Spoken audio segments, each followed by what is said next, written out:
kantuuse okwetonda kwange eri mikwano gyange abatali basiraamu. Olumu oba oli awo abatatutegeera bwe twogera ku Jesus, bwe twogera ku Kristo n'ebiri mu layini eyo, wenna akosebwa mu mbeera emu oba endala tusonyiwe. Tetuli basiiwufu bampisa kutuuka kutyoboola muntu yenna lwa nzikiriza ye. Buli muntu waddembe okusoma enzikiriza gy'ayagala gy'atebenkera nayo. Ekituufu mu njogera zaffe tekituliimu yadde olunaku oba eddakiika kusuubira nti abantu bonna bateekwa kuba basiraamu. Maama, tusuubire tutyo, tubirowooze bwe tutyo ng'abantu ffe twabatonda. So bassebo ne bannyabo, buli yenna yali akoseddwa nga twogedde ku Jesus, twogedde tusonyiwe. Ekigendererwa si kutyoboola, si kukakkanya muntu yenna oba nzikiriza yonna. Nti bino naffe tulinga abatunda eddiini, aguze agule, ataguze talina buzibu era talina musango. So njagadde kutwala mukisa guno kwozaayoza sayidi y'abasiraamu abaatuuka mu mwezi guno ogwa Ramadan, nenjozaayoza ne sayidi y'abatali basiraamu nabo abali mu kisiibo kyabwe. Tulaajanira omutonzi waffenna buli muntu amusasule. Alhamdulillah wassalatu wassalam ala rasulillah sallallahu alayhi wa sallama. Atenderezebwa ekitiibwa Allah subhanahu wa ta'ala yekka yasinzibwa mu butuufu.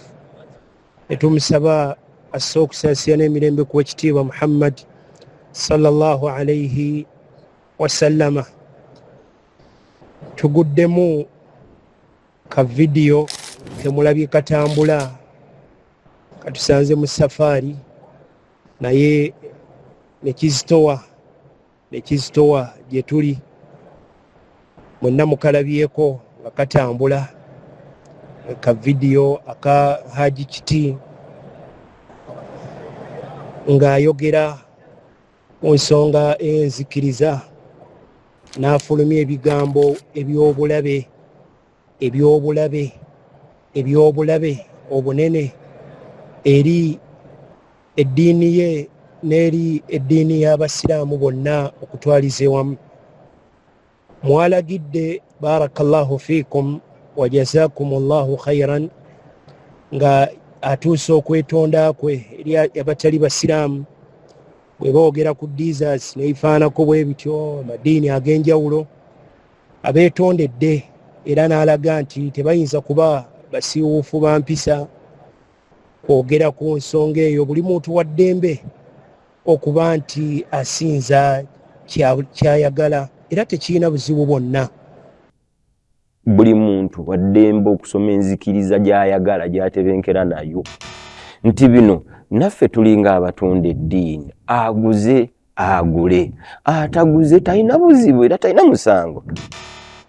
Tebayinza kutuuka ku mbeera ya kusiiwuka mpisa. Tetuli basiiwufu bampisa kutuuka kutyoboola muntu yenna lwa nzikiriza ye. Tetumanyi barakallahu fiikum wa jazakumullahu khairan omukulu ono kikyategeeza n'okusiiwuka empisa. Qur'an yasiiwuka empisa bwe yavumirira enzikiriza zonna. Ababaka ba Allah baasiiwuka empisa bwe bajja ne bavumirira enzikiriza zonna nga balaga eri abaddu ba Allah tabaraka wa ta'ala ti alina okusinzibwa ye Allah, nga si byakuba nti buli omu talina buzibu kubeera gy'abadde, nga babalaga nti okuwona kwonna kubeera ku nzikiriza eyo ey'okwawula Allah tabaraka wa ta'ala. Bal ekiragiro ekisooka mu Qur'an, ya ayuha nnaasu u'budu rabbakum, bw'obikola Qur'an mu suratu al-Baqara. Ekyo ekiragiro ekisooka mu Qur'an kyali kyakulagira bantu bonna, ya ayuha nnaasu u'budu rabbakum. Kyeyasooka okubagaana yabagaana shiriki, fala taj'alu lillahi andada wa antum ta'lamun. Tetumanyi omukulu ono kyategeeza. Qur'an yasiiwuka empisaawo. Ababaka bwe bajja n'omulamu ogwo, wama arsalna min qablika min rasulin illa nuhi ilayhi annahu la ilaha illa ana fa'budun. Bonna ababaka, walaqad ba'athna fi kulli ummatin rasulan an i'budu Allah. Abaffe okwo kwali kusiiwuka mpisa. Entegeera efaanako bwetyo ya bulabe gy'oli.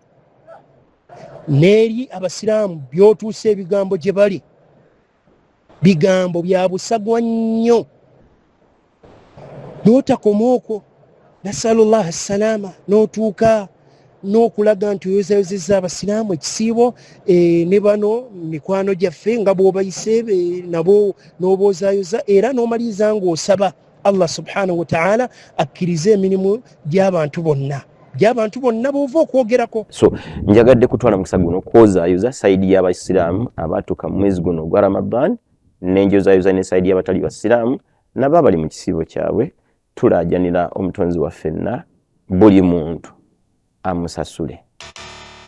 Abasiraamu n'abatali basiraamu yenzikiriza eyo gy'olina olabanga abavumirira shiriki busiiwuufu bwa mpisa ekye bakola ekyo ekiri mu Qur'ani busiiwuufu bwa mpisa amanyi bagamba ekyo ekigambo kya bulabe kubanga kizzaayo ekyo ekiri mu Qur'ani yonna okuva ku ntandikwa okutuusa gye ggwera evumirira enzikiriza zonna enkyafu nekulaga nti enzikiriza entuufu eri emu yokka inna ddiina inda Allah al-Islam. Mu Qur'ani Allah lwaki yatutonda wama khalaqtu ljinna wal insa illa liya'budun fenna si byakwesalirawo ng'omukulu ono bwatugambye nti omuntu waddembe tetujja siwuka mpisa fe tubase la a'udhu billah bigambo bya bulabe meseji yaffe gy'oli wenenye mu bunnambiro wenenye nga bukyali dduka okomewo osangulewo ebigambo ebyo nga tonnasinkana Allah tabaraka wa ta'ala dduka weetoowaze ebigambo ebyo eby'obukafiiri ebigambo ebyo bimenyawo ekikolo ky'eddiini wallahi oveeyo tya Allah obisangulewo dduka nga tutunulidde ba followers nga tutunulidde bano ab'ebyempisa nga tutunulidde bano balayikaza nga tobatunulidde wallahi komawo omenyewo ebigambo ebikyafu ebifaanako bwe bityo ebimenyawo eddiini Allah gye yatulaga mu Qur'an ebimenyawo ekyo bannabbi bonna kye baaliko ebimenyawo omulamu ogwatuleesa kuno kusinza Allah era yenna atakola ekyo si byakweyagalira Allah yamwewerera okumubonereza yawera okuba nti ababonereza walladhina kafaru lahum naaru jahannama la yuqda alayhim fayamutu wala yukhaffafu anhum min adhabiha kadhalika najzi kulla kafur.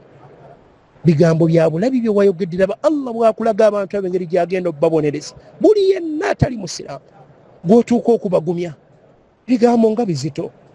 Ekigambo ekisooka gy'oli komawo bigambo ng'ebyo bimenyebwewo wenenye eri Allah subhanahu wa ta'ala. Kaseera nno kaba katini etuva mu bulamu buno etugenda mu safaari ennene y'okusinkana Allah waffe subhanahu wa ta'ala. Ensonga ey'okubiri ey'obulabe eri Haji Kiti yeyokuba nti mu bino ebyensi omuntu bw'aba teyasomerera bino ebyokubaaga operations ezikolebwa bagenda kulongoosa muntu kiba kibi okwekazaakaza n'agiraawo olw'okuba mugenda okulaba ayingidde theatre nsobola omulongoosa akutta obugundigundi awo bupamba ogenda kutta abantu. Sooka oweeyo ebiseera ogenda osome obusawo abantu bonna kye bagamba era abantu bwe balaba ng'omuntu wakweyo tebasobola kutwalayo bantu baabwe baba omuntu oyo afaanako bw'atyo. Kaakati ekimu ku kyobulabe eri Haaji ono kimu ku byobulabe gy'ali era nammwe mwakiwulira nga yennyini akyenyumirizaamu okuba nti teyasoma ddiini teyagiwa nnyo biseera wabula ye ataagisoma ataagenda eno neeno okusoma yafuuka w'amaanyi asobola okulinnya ennyonyi nga tasasudde tiketi asobola okuba nti bamuyise Amerika bamuyise gundi ne gundi n'atuuka okwenyumiriza mu kubeera nti teyawaayo budde kusoma ki ddiini. Ekyo kigendera kumenya omalirize ng'oyononye bw'oba amanyi nti kyekyo ky'oyimirizaawo naawe wennyini ng'okyeyogerera n'okyenyumiriza namu okwenyumirizaamu okwo okufaanako oti okwewuunyisa. Kati tukusaba ensonga ez'eddiini ennene zireke. Ogenda kwonoona gwe wennyini weeyonoonere ate oyonoonere. N'abasiraamu bangi abatamanyi eyo bwe balaba nti ekigambo seeka kikozesebwa seeka ne bamaliriza nga bagudde mu mbeera eyo. Naye wallahi laba ebigo by'ofulumiza ebyobulabe ng'otunudde mu kamera oteredde n'obutebenkevu n'ofulumya ebigambo ebikyafu bwe bityo, ebigambo ebizaayo ekyo ekiri mu Qur'an, ebigambo ebizaayo ekyo ekiri mu nkola y'ababaka, ekiri mu nkola da'wa entuufu. Omulamwa gwa da'wa eno kiki ekyatondesa eggulu n'ensi? Allah yekka yaba asinzibwa subhanahu wa ta'ala. Abantu tuko okubalaga nti tetulina buzibu era ffe tetuli basiwufu bampisa.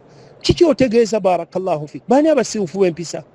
Qur'an yasiwuka empisa bwe yalemera ku ekyo, bannabbi abalemera ku ekyo obulamu bwabwe bwonna.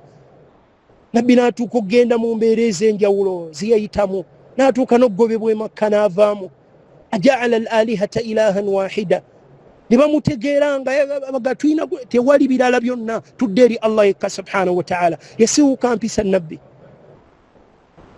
Wallahu almusta'an. Bigambo bya bulabe jangu okomewo, menyewo ebigambo ebifaanako bwe bityo, wekkakkanye, ow'ekitiibwa, amazima, ow'ekitiibwa, obuluŋŋamu, ow'ekitiibwa, eddiini entuufu, ow'ekitiibwa, obulungi n'obuluŋŋamu. Ensonga ezifaanako bwe zityo ziri nnambulukufu nnyo mu Qur'an. Da'wa y'abannabbi, nsaba Allah subhanahu wa ta'ala tukuumire ku ddiini eno.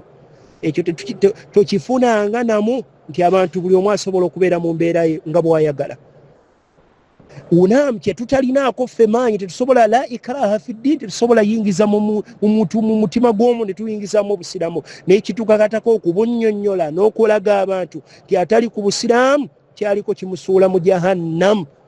Wa bi'sa al-masir. Waffaqa Allahu al-jami' lima yuhibbuhu wa yarda. Walhamdulillahi rabbil alamin.